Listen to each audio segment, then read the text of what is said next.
She was just a farmer. Old sandals. Rough hands. Nobody looked at her. Then the entire cockpit crew went unconscious. All three. At once. The woman nobody noticed walked to the cockpit. Sat down. Flew 212 people blind through a dust storm. You just have to know how to look. Before you watch full story, comment below from which country are you watching. Don't forget to subscribe for more amazing stories. You are sitting in seat 17B. For 3 hours, you have been ignoring the woman next to you. She is wearing a simple shower kameez. Her dupatta is folded neatly on her lap. Her sandals are old and worn. Her hands rest on her knees, rough hands. Calloused. Dark from years of working in the sun. She smells like wheat fields. When you first sat down, you moved your bag to the other side. You did not want it touching her things. You told yourself it was about space. It was not about space. For 3 hours, she has not moved. She has not asked for water. She has not complained. She has just looked out the window, not at the clouds, at the horizon. Like she is reading something you cannot see. You thought nothing of it. Then the cockpit door opens. A flight attendant stumbles out. Her face is white. Her hands are shaking. She looks at the cabin. 190 people looking back at her. She says 4 words. Is anyone a pilot? Zara hears those 4 words. Something moves inside her. Deep. Like an animal that has been sleeping for a very long time, and just heard its name. She has not heard those words in 20 years. She presses her rough farmer's hands flat against her thighs. Hard. Like she is pushing something down. Like she is pushing it back into the ground where she buried it. She tells herself, no. Her hands tell her something different. She had buried Kieran under 20 years of soil. But some things, you cannot bury deep enough. 2 hours earlier. The boarding gate. Zara Hussein, 44 years old, stands in line with one small bag. She is traveling alone. This is the first time in her life she has flown by herself. She is going to see her sick mother in another city. She does not know anyone on this plane. The man who will sit next to her, Hamid, sees her coming down the aisle. He is wearing a pressed suit. He has a laptop bag. He is the kind of man who always has a laptop bag. When he sees Zara, he lifts his bag off the seat beside him, and puts it on his lap. So she will not use the armrest. He doesn't even realize he does it. The flight attendant, Nadia, moves through the cabin handing out hot towels before takeoff. She gives one to Hamid. She gives one to the woman across the aisle. She does not give one to Zara. Not on purpose. She just skips her. Zara says nothing. She looks at her hands. The calluses. The soil stains that won't wash off no matter how many times she scrubs. The small scars from barbed wire and farm tools. These hands have planted wheat. These hands have harvested fields. These hands have held her children when they were sick. The plane lifts off the ground. Zara touches the window with one finger. Something flickers in her eyes, just for a second, like a light turning on in a room that has been dark for a long time. Then she puts it away. Back into the dark. She is good at that. 1998, Pakistan Air Force Academy. A young woman stands at the edge of a runway. She is 20 years old. She is wearing flight gear that is slightly too big for her. The academy did not expect women, so nothing fits perfectly. She doesn't care. She is smiling. Her instructor walks toward her, holding a clipboard. Hussein. You just broke the training record. Again. Young Zara laughs. Which one, sir? He looks at her. All of them. Above her, the sky is impossibly blue. Wide. Endless. The kind of blue that feels like a door left open. She climbs into the cockpit of her training jet. Her hands find the controls without thinking. Like her hands already know. Like they were shaped for exactly this. Her call sign is Kiran. It means ray of light. Her commander says, "You were born to fly, Kiran." She believes him. She has never believed anything so completely in her life. There is one more memory from that time. A night flight. Solo. Somewhere over the mountains of the north, at 23,000 feet, completely alone in the dark. No one below her. No one above her.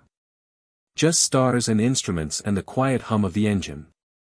She had never felt so small in her life. She had never felt so free.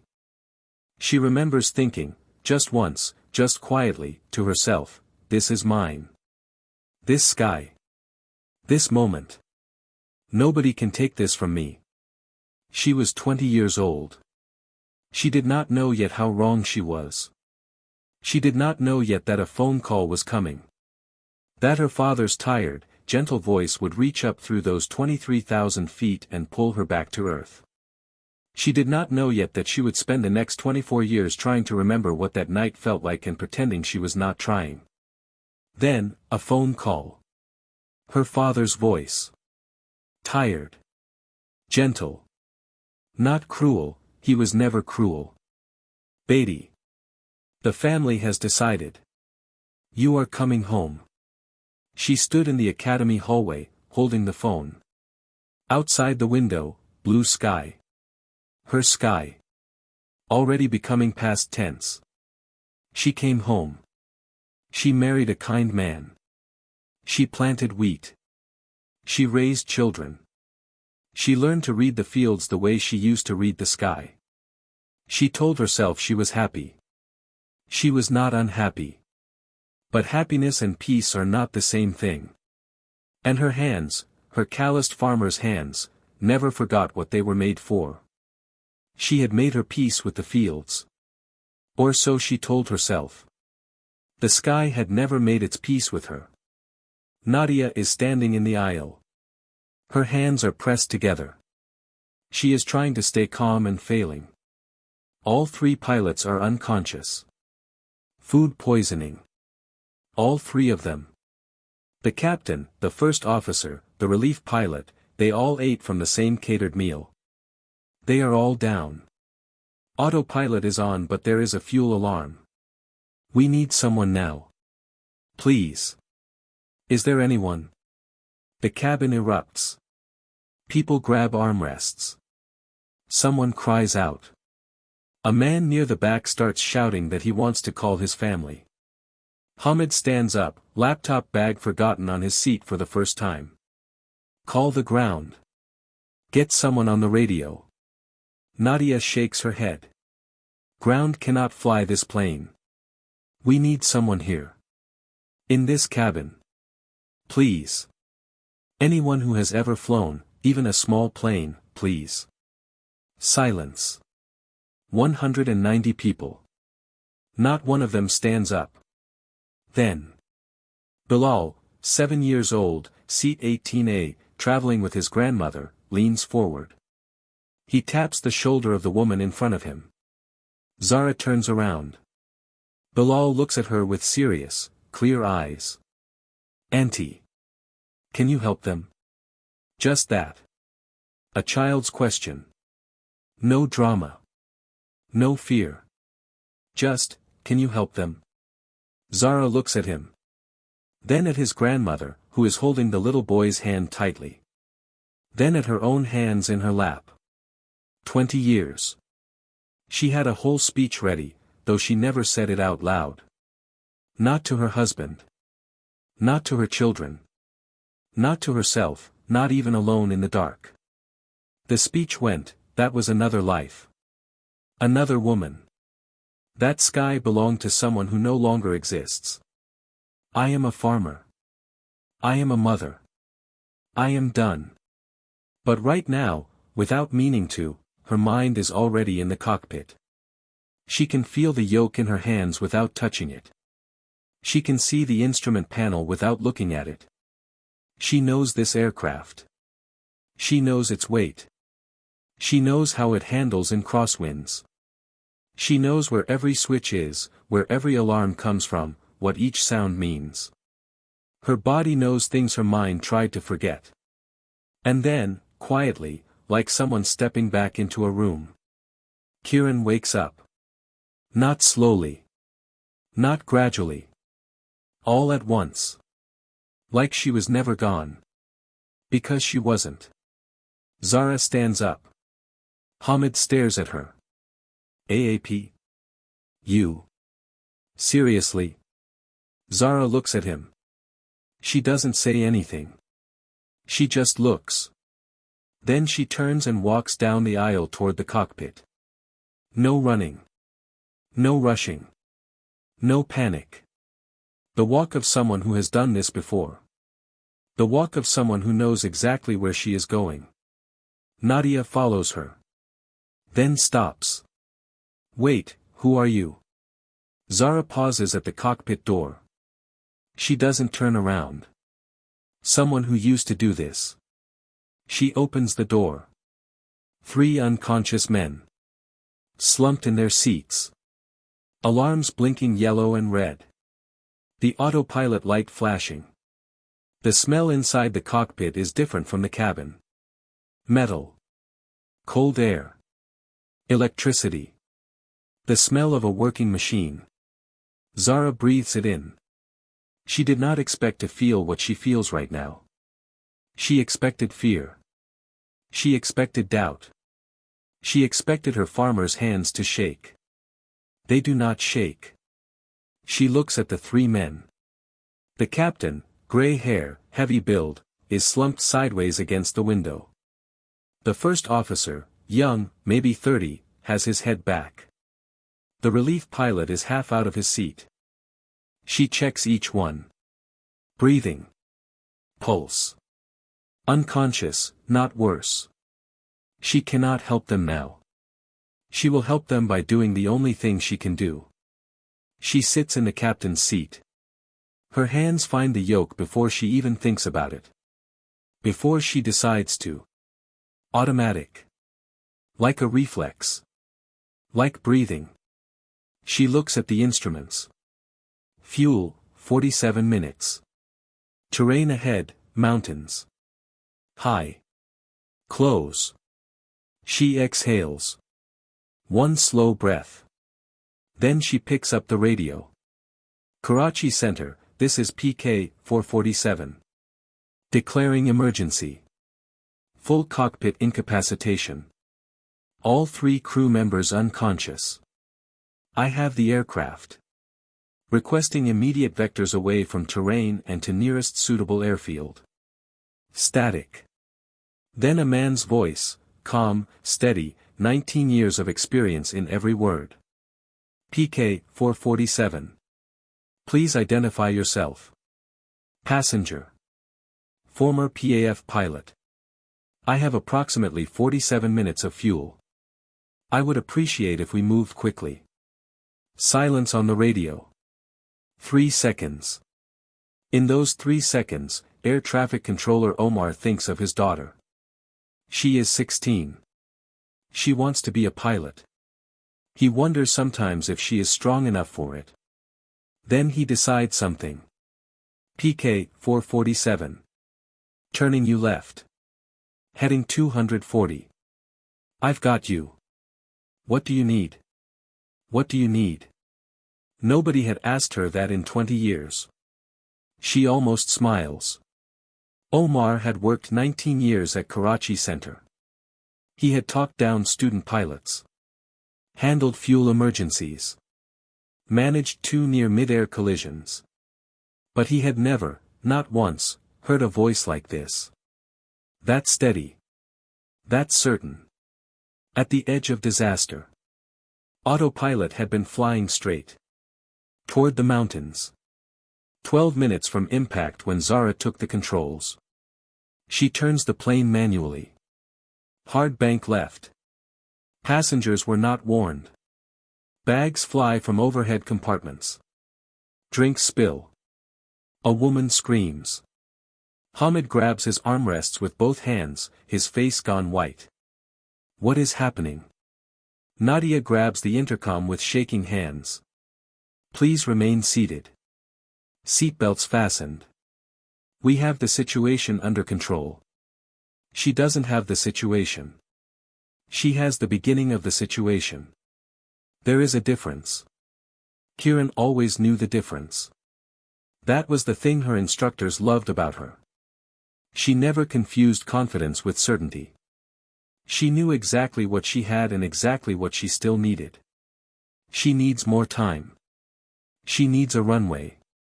She needs Omar's voice to keep guiding her. She has 43 minutes of fuel.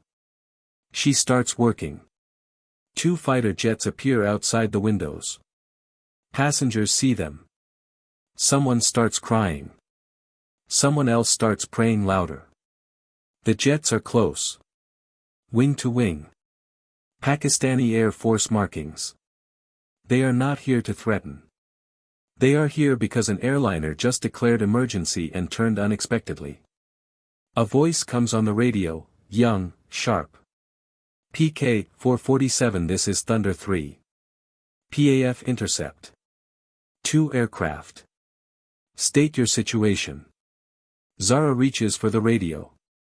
Her fingers move to a specific frequency, a military channel. She switches to it without being told which one. On his jet, Thunder 3 notices. How did you know this frequency? It hasn't changed in 20 years apparently. A pause. Who are you? Just give me the weather at Sucker Airfield. But Thunder 3 is already moving through his onboard records. Former PAF pilots. Female. Service ended abruptly. 1998 to 2004. 1 file. Old photo. Academy records. He reads the scores. Then reads them again. Perfect marks. Every single category. Aerial combat, instrument navigation, emergency procedures, weather flying, perfect. Across everything. His instructor once mentioned her, just once, late at night in the break room. There was a girl in my batch. Scored perfect on everything. She left before she got wings. We always wondered. Some of us called her a myth. Thunder 3 stares at his screen. Then looks across at the cockpit window of PK 447. He can see a silhouette through the glass. A woman. Straight back. Hands on the yoke. Completely still, completely focused. He can see her hands from here. They look rough. Like she works with them. He presses his radio button. Very slowly. PK 447. Is your call sign? Kieran. Nadia is standing behind Zara in the cockpit doorway. She hears the question come through the radio. She watches Zara's shoulders. Something happens to them. They drop, just slightly. Like a weight has shifted. Not fallen, just moved. Like she has been holding something at a certain angle for 20 years, and now she is holding it differently. Kieran. Nobody had said that name in 20 years. Not her husband. Not her children. Not her friends, if she still had them. Not even herself, not in the dark, not in dreams, not in those early morning moments in the fields when the sky turned pink and she stopped walking and looked up without meaning to. She had erased the name. She had tried. She keys the mic. One word. Yes. Thunder 3's voice comes back. It is slightly different now. Quieter. Ma'am. My instructor talked about you once. He said you were the best this country ever produced. He said losing you was the PAF's greatest waste. He said he hoped you were okay, wherever you were. A breath. I am honored to fly your wing. She does not cry. Kieran never cried in the cockpit. That was a rule she made for herself at age 20 and she has never broken it. But her hand, just for 1 second, leaves the yoke. It presses flat against her chest. Over her heart. Then it returns to the yoke. It always returns. Thunder 3 would say later, in his entire career, he had never escorted anyone like her. She didn't fly the plane. She wore it. Like a second skin she had never fully taken off. Omar's voice, Kieran. Fuel is at 22 minutes. I need to tell you something. Sucker Airfield is our best option, long runway, manageable terrain. But there is a dust storm moving across it right now. Visibility near zero when you arrive. You may be landing without seeing anything. Zara, can you talk me down on instruments? Omar, I can try. Zara, Omar. Pause. Can you talk me down? Longer pause. Yes. I can. Then we go to Sucker. Her father's voice, you are coming home, Beatty. Her husband's voice, kind, never cruel, the fields need you, Zara. Her children's faces in the morning. Her oldest daughter helping with the harvest. Her son learning to drive the tractor. Her wheat. Her soil. Her calloused hands that belong to that life. She chose that life. She chose it every single day for 20 years. She does not regret it.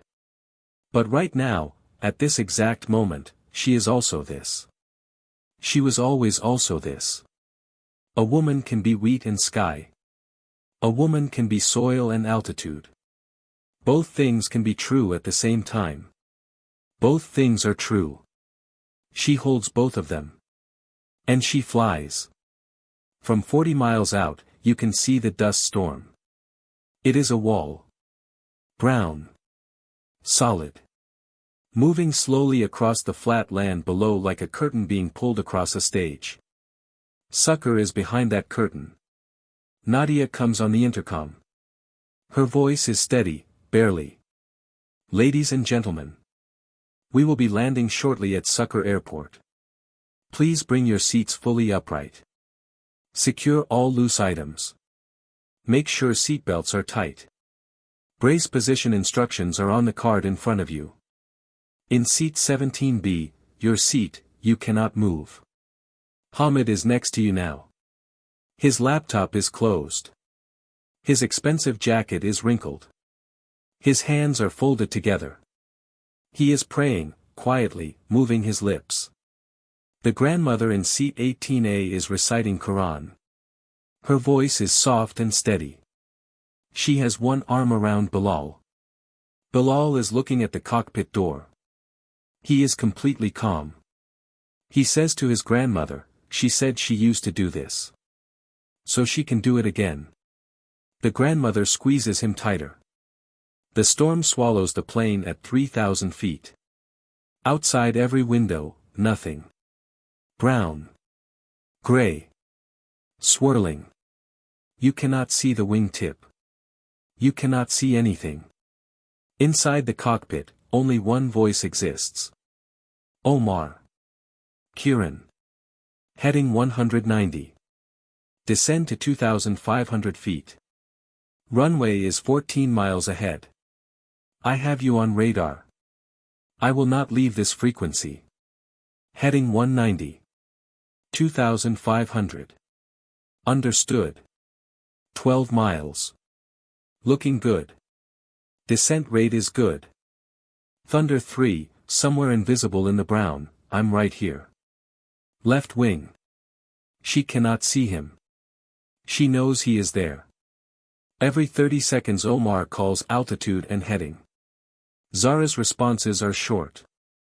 Precise. Automatic. Descend to 1,800. Speed 140. 1,800. Speed 140. Good. Runway 12 miles. Track is good. Nadia is standing in the cockpit doorway. She is not a pilot. She does not understand most of what is being said. But she understands the tone. She understands the rhythm, two people who trust each other completely, across a radio, through a dust storm, working together like they have done this 100 times before. They have never spoken before today. But right now they are the same person. Two halves of one single purpose. Get this plane on the ground. Get these people home. Outside the windows, nothing. Brown. Gray. Wind. The plane shakes gently, then settles. Shakes again. Nadia grips the doorframe. In the cabin behind her she can hear the grandmother still reciting Quran. Softly. Steady. Like a heartbeat. This is what she was made for. Not instead of the fields. Not instead of her children or her husband or her wheat or her calloused hands or the life she chose. In addition to. Alongside. Both. A woman can be many things. A woman is allowed to be many things. Why did nobody say that to her when she was 20? Why did she believe, for 20 years, that she had to pick one and put the other one underground? Who told her that? Why did she listen? She doesn't know the answer. But she knows this, her hands are on the yoke right now. Her farmer's hands. The same hands that planted wheat this morning, this very morning, before she drove to the airport, are flying this plane. The wheat and the sky. The soil and the altitude. Both. Always both. Omar, 8 miles. Altitude 500 feet. Descent rate. Then it happens. Wind shear. Hidden in the dust. A sudden change in wind direction that hits the plane like a hand pushing down. The plane drops. 80 feet in 2 seconds. The cabin SCRMS. One unified sound. Every voice. Bilal's grandmother wraps both arms around him. A man near the back hits his head on the overhead compartment. A carry-on bag crashes to the floor. Drinks. Phones. Everything. Hamid, God. Omar, Kiran. Thunder 3, pull. Her hands. Calloused. Rough. Stained with 20 years of soil that won't wash off. Farmer's hands. They pull. They know exactly how much force. Exactly when to pull and when to ease. Exactly the right amount, not too much, not too little. This is not luck. This is not instinct. This is 20-year-old muscle memory that never died. Knowledge that lived in her tendons and her palms and her fingers while the rest of her pretended it wasn't there. The plane levels. 200 feet. Omar, barely breathing, you're on centerline. Descent rate good. 100 feet. Runway threshold in 8 seconds. 100 feet. 50. You're perfect, Omar says. His voice cracks on the last word. You are perfect. Through the swirling dust, 2 rows of runway lights appear. Orange. Yellow. A line of them. Straight ahead. She doesn't see the runway. She feels it. The wheels touch the ground so gently, so quietly, that Nadia, standing at the cockpit door, thinks for 1 second that they are still in the air. Then reverse thrust. Brakes. The plane slows. Dust everywhere outside. Brown walls of nothing. The plane slows. Slows. Stops. Silence. Complete silence inside PK 447. Then, from seat 18A. Bilal starts clapping. Small hands. A 7-year-old's clap. In total silence at first. Just him. Then his grandmother. Then Nadia, she is sitting on the floor of the cockpit doorway, her legs gave out, she starts clapping. Then the woman across the aisle. Then Hamid. Then the man behind him. Then everyone. All 212 people. On a plane that has stopped on a runway they cannot see, in a dust storm, in succor. Clapping for a farmer from seat 17C. Zara sits still. The dust swirls outside the windshield. She cannot see anything. Just brown and gray. She presses her rough hands flat on her thighs. The same gesture as the beginning of this flight. Same hands. Same position. But different now. At the beginning of this flight, she was pushing something down. Now she is just feeling what is there. What has always been there. What will always be there. She looks at her hands. These calloused, soil-stained, rough farmer's hands that just landed a commercial aircraft blind in a dust storm with 212 people aboard. I didn't bury you, she whispers. Quietly. To no one. To herself. To Kieran. I was just keeping you safe. Emergency doors open. Stairs are brought. Passengers begin coming out into the dust. Some are crying. Some are laughing. Some are doing both. You come down the stairs. You stand on the tarmac of Succor Airport and breathe air that tastes like dust and relief. Inside the cabin, Hamid is the last one in his row to stand. He looks at seat 17C. Empty now. Her dupatta is on the floor. It fell during the turbulence. It is wrinkled and dusty.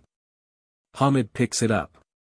He stands there for a moment, a man in a pressed suit, holding a farmer's dupatta. He folds it. Carefully. Slowly. Like it matters. Like it is the most important thing he has touched today.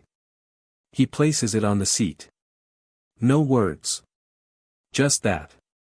But if you had been watching him, if you had seen his face in that moment, you would have seen something change in it. Not dramatically. Not in a way he would ever talk about later. Just quietly. Privately. The way a man changes when he understands something about himself that he did not understand before. He had moved his bag so she could not use the armrest. She had just saved his life. He walked off that plane a different man than the one who boarded it. He would never know her name. But he would think about those rough hands, folded on her thighs, reading the horizon, for the rest of his life. Zara comes down the stairs last. She always would. You do not leave the aircraft until you know every single person is off. Thunder 3 has landed his F-7PG on the far side of the runway. He is walking across the tarmac. Still in full flight gear. Helmet under his arm. Young face. Younger than she expected. He stops a few meters in front of her. He stands up straight. He raises his hand in a formal PAF salute. The kind reserved for senior officers. The kind that says, I see you. I know what you did. I know who you are. Zara looks at him. She is wearing a shower camise. Old sandals. Her dupatta, brought out by Nadia, back around her shoulders. She looks at this young pilot who has been flying her wing. Then, slowly, she raises her right hand. Returns the salute. 20 years. In a single gesture. They stand like that for 3 seconds. A young pilot in full flight gear.